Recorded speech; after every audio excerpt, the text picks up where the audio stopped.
10th class. आज हम electric generator के बारे में पढ़ेंगे।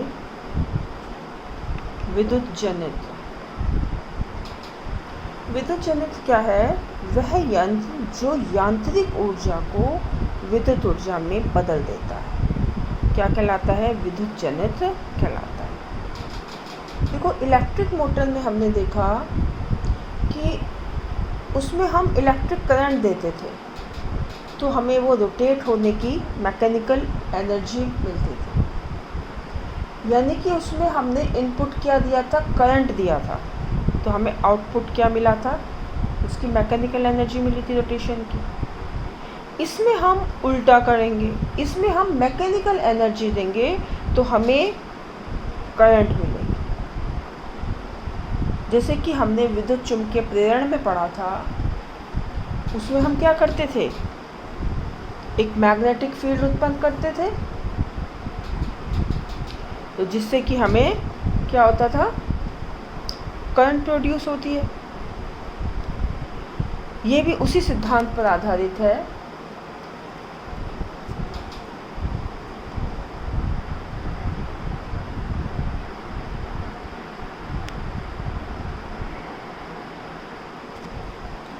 देखो, विद्युत जनित यानी कि इलेक्ट्रिक जनरेटर, इसमें ये दो शक्तिशाली चुंबक हैं। ये इस तरह से मैग्नेटिक फील्ड डेवलप कर रहे हैं। ठीक है, ये एक कुंडली है। ये लोहे की, नरम लोहे के ऊपर कॉपर के वायर लपेट कर बनाई जाती है।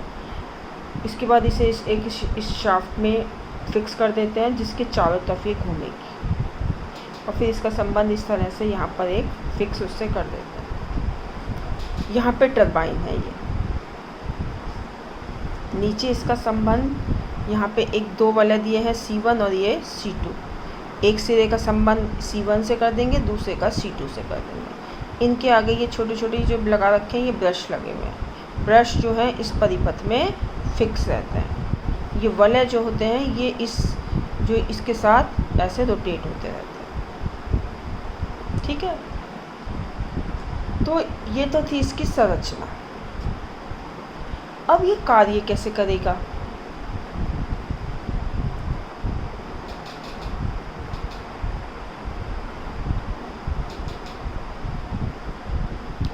देखो, इसमें क्या है कि ये कुंडली है, ठीक है, इसमें दिशा ऐसे जा रही है, इसमें ऐसे। जब ये कुंडली रोटेट होगी, जब इसमें हम इसको मैकेनिकल एनर्जी देंगे तो इसमें एक करंट प्रोड्यूस होगी। ये करंट में इसमें दिशा ए बी में ऊपर है और सी डी में नीचे की तरफ है। अब होता क्या है कि जब ये ऊपर की तरफ ऐसे आई, तो इसने ये जो मैग्नेटिक फील्ड है इसको ऐसे इस दिशा में काटा।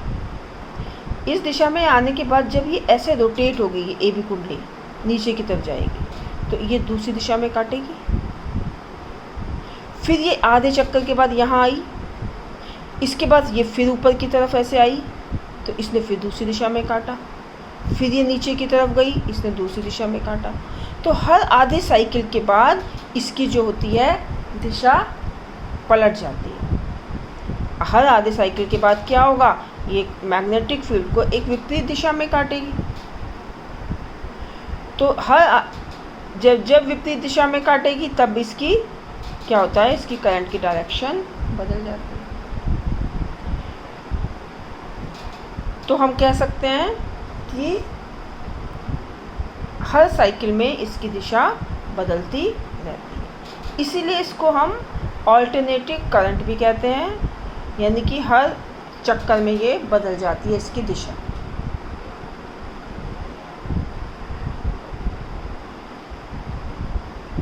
ये हमारा ए बी है, ठीक है। ए बी का संबंध C1 से है।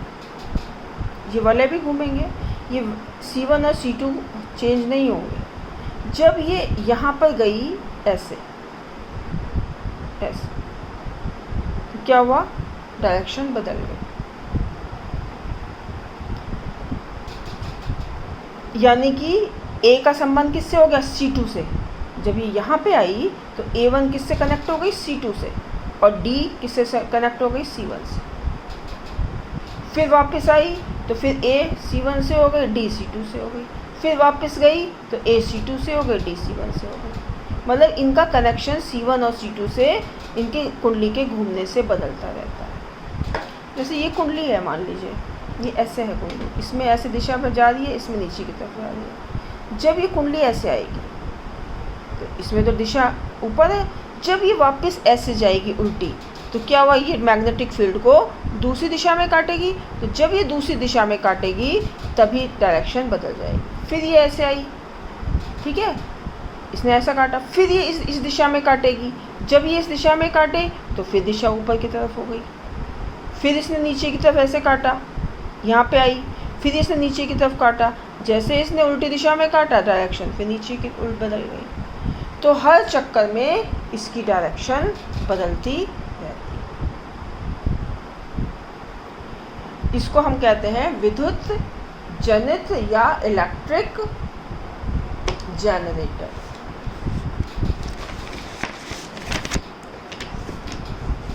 इसमें क्या होता है, मैग्नेटिक फील्ड को काटने की दिशा बदलते हैं। इसको हम दिखाते हैं, अभी हमने लिखा है, इसको आप लिखेंगे ऐसे, वह यंत्र जो यांत्रिक ऊर्जा को विद्युत ऊर्जा में बदल देता है इलेक्ट्रिक जनरेटर या विद्युत जनित कहलाता है। सिद्धांत क्या है, यह विद्युत चुंबकीय प्रेरण के सिद्धांत पर आधारित है।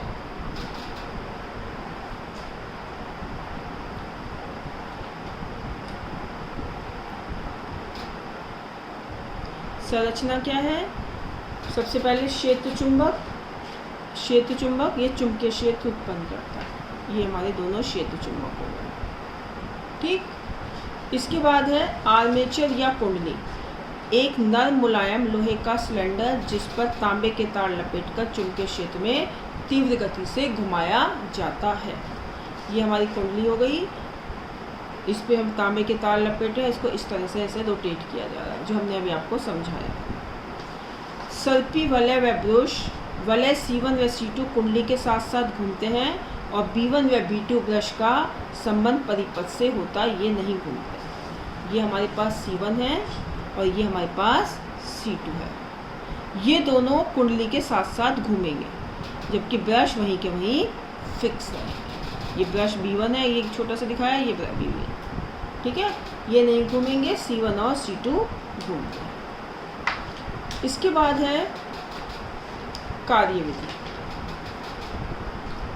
देखो, टरबाइन में भाप देकर उसे घुमाते हैं जिससे कि यांत्रिक ऊर्जा के रूप में ऊर्जा दी जाती है। जब कुंडली घूमती है तो चालक AB व CD में प्रेरित धारा उत्पन्न होती है। जब ये घूमी तो AB में और CD में प्रेरित धारा उत्पन्न हुई। यदि कुंडली दक्षिणावर्त दिशा में घुमाई जा रही है तो फ्लेमिंग के दाएं हाथ के नियम के अनुसार कुंडली में प्रेरित धारा ABCD दिशा में प्रवाहित होगी। ये हमने आपको समझाया था, फ्लेमिंग का दाएं हाथ का नियम, ये ABCD दिशा में उत्पन्न होती है। एक चक्कर घूमने के बाद धारा की दिशा विपरीत हो जाती है। अभी हमने आपको जैसे समझाया कि उसके बाद उसकी मैग्नेटिक फील्ड को काटने की डायरेक्शन बदलती है, जिसके कारण धारा की दिशा विपरीत हो जाती है। क्योंकि हर आधी साइकिल के बाद कंडक्टर AB व CD मैग्नेटिक फील्ड को काटने की दिशा बदल लेता है और इस प्रेरित विद्युत धारा की दिशा हर चक्कर में बदल जाती है।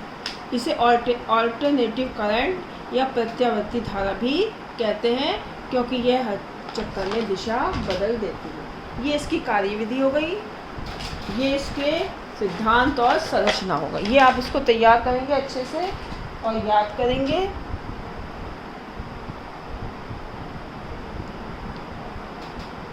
और इसको करके याद करके मुझे दिखाएंगे, इसका टेस्ट होगा आपका।